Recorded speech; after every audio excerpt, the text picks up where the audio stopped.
ప్రతిపక్ష నేతగా చంద్రబాబు జిల్లా పర్యటనకు వచ్చినప్పుడు వైసీపీ అనాలోచిత నిర్ణయాల వల్ల నెల్లూరుకు కోతవేటు దూరంలోనే ఉండే గూడూరును తిరుపతి జిల్లా నుంచి తిరిగి నెల్లూరు జిల్లాలో కలుపుతామని హామీ కూడా ఇచ్చారు. అలాగే జిల్లాల పునర్విభజనలోని జరిగినటువంటి అవకతవకలను సరిదిద్దుతామంటూ బహిరంగ వేదికపైన చంద్రబాబు చేసిన వాగ్దానం ప్రజలు నూతన ఉత్తేజాన్ని ఇచ్చింది. కూటమి ప్రభుత్వం ఏర్పడిన తర్వాత జిల్లాల పునర్విభజనలో గూడూరు నియోజకవర్గాన్ని తిరుపతిలోనే కొనసాగిస్తామనడంపైన ఆ ప్రాంత ప్రజలు ఆగ్రహంతో ఊగిపోతున్నారు. ప్రజల మనోభావాలను గౌరవించాల్సిన ప్రధాన పార్టీలు తేలుకుట్టిన దొంగల మౌనం వహిస్తున్నాయి.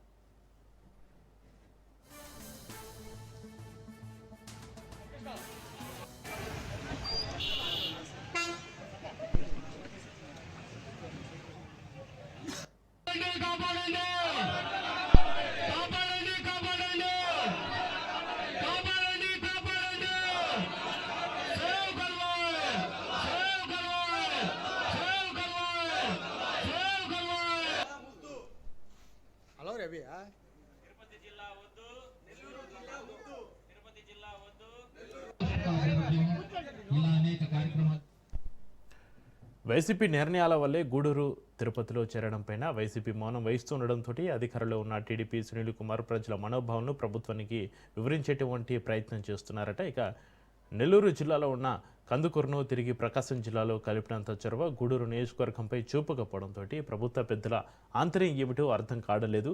ఇక ప్రభుత్వ అనాలోచిత నిర్ణయాలతోటి నెల్లూరు తల నరుక్కుపోతున్న జిల్లా మంత్రులుగా ఉన్న ఆనం రామనారాయణ రెడ్డి, మంత్రి నారాయణ మౌనంగా ఉంటున్నారు.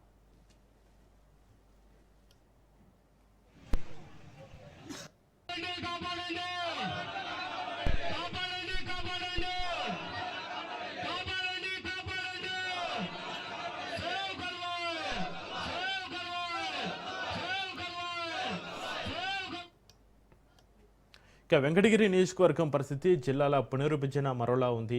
వెంకటగిరిలోని కలువాయి, రాపూరు, సైదాపురం మండలాలు తిరుపతి జిల్లాలో విలీనం చేశారు. దీంతో ప్రజలు జిల్లా కలెక్టర్ ఎస్పీని కలిసేందుకు తిరుపతి జిల్లా కేంద్రానికి వెళ్లాలంటే సుమారు 100 కిలోమీటర్లు ప్రయాణించాల్సి ఉంటుంది. దీంతో ప్రజా సంఘాలు, మేధావులు రోడ్లపైకి వచ్చి నిరసన బావుటను ఎగురవేస్తున్నారు. ఇక్కడ ప్రతిష్టాత్మకమైన కండలేరు జలాశయం తిరుపతి జిల్లాలో కలిస్తే నీటి సమస్యలు తలెత్తుతాయంటూ స్థానిక రైతులు ఆవేదన వ్యక్తం చేస్తున్నారు. నీటి పంపకాల విషయంలో జిల్లాల పునర్విభజన చిచ్చురేపే పరిస్థితి ఉందంటూ మేధావులు ఆవేదన వ్యక్తం చేస్తున్నారు. ప్రతిష్టాత్మక పెంచులను కొన్న పుణ్యక్షేత్రం తిరుపతి జిల్లాకు వెళ్లడంపైన భక్తుల ఆగ్రహం పెరుగుతోంది.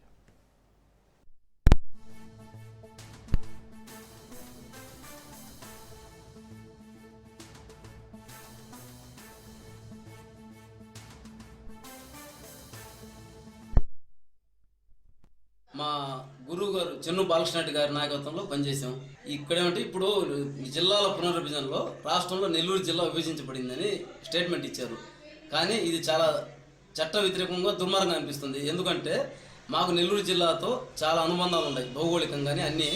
ఇప్పుడు కండలేరు డ్యామ్ ఉంది, అది 2 జిల్లాల పరిధిలో పోతే రేపు నీటి యుద్ధాలు కొనసాగుతాయి రాబోయే తరాలకు. ఇప్పుడంటే ప్రశాంతంగా జరిగిపోద్ది, పాత తరం నాయకులు ఉన్నారు కాబట్టి. అదే రేపు కొత్త తరంలో అయితే చాలా గొడవలు, గందరగోళాలు అవుతాయి. ఇంకోటి రికార్డు పరంగా నెల్లూరులో మాకు చాలా అనుకూలంగా ఉంది. 60 కిలోమీటర్లు పోయి మనం ఏదైనా ఉంటే పని చూసుకుని రాగలుగుతాం.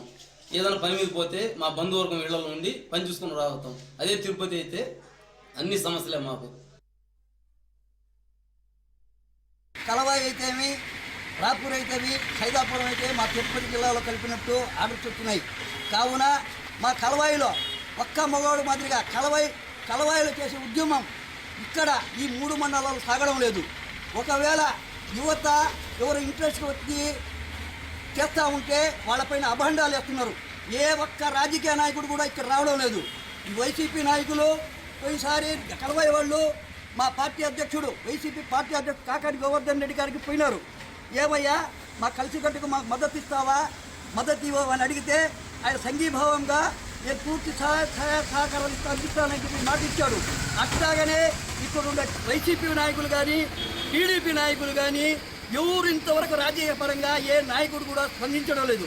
రాబోయే పంచాయతీ, జెడ్పీసీ, ఎంపీటీ ఎలక్షన్లలో బైకాట్ చేస్తాం. ముఖ్యంగా ఇవాళ మన రాపూర్ మండలంలో పుణ్యక్షేత్రమైన పెంచులకోన అని దేవస్థానం ఉంది.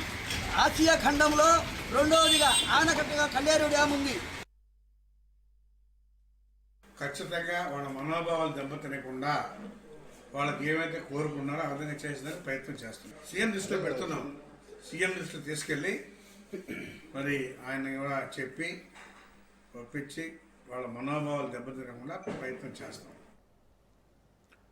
ప్రజల్లో వస్తున్న వ్యతిరేకతను ఇటు ఎమ్మెల్యే రామకృష్ణ, మంత్రి ఆనం రామనారాయణ రెడ్డి ప్రభుత్వం దృష్టికి తీసుకెళ్లి పరిస్థితిని చక్కదిద్దే ప్రయత్నం చేస్తున్నారట. అయితే ప్రభుత్వం తీసుకున్న నిర్ణయం పట్ల ఈ 3 మండలాల్లో ప్రజలు తీవ్ర ఆగ్రహం వ్యక్తం చేస్తున్నారు.